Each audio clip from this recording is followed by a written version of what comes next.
Dami na, oy!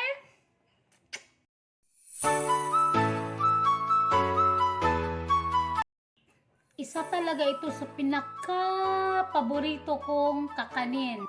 Ito yung tinatawag na palitaw or sweet sticky rice cake na binudburan siya ng coconut and topped with sesame seed and sugar mixture.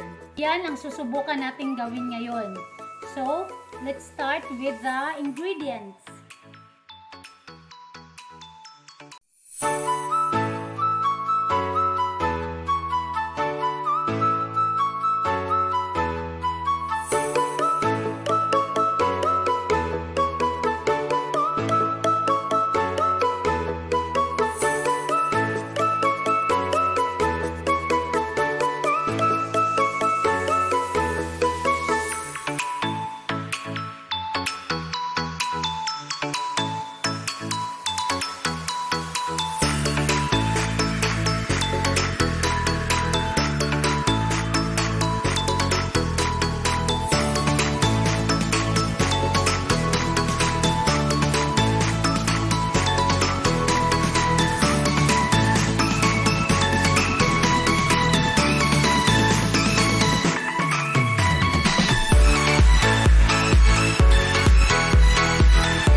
So, ayan na ang palitaw or sweet sticky rice cake natin.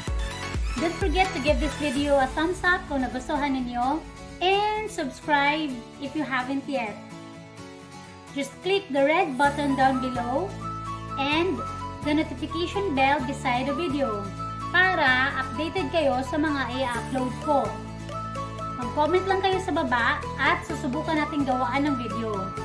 So, maraming salamat sa panonood and see you on my next vlog. God bless and keep safe everyone!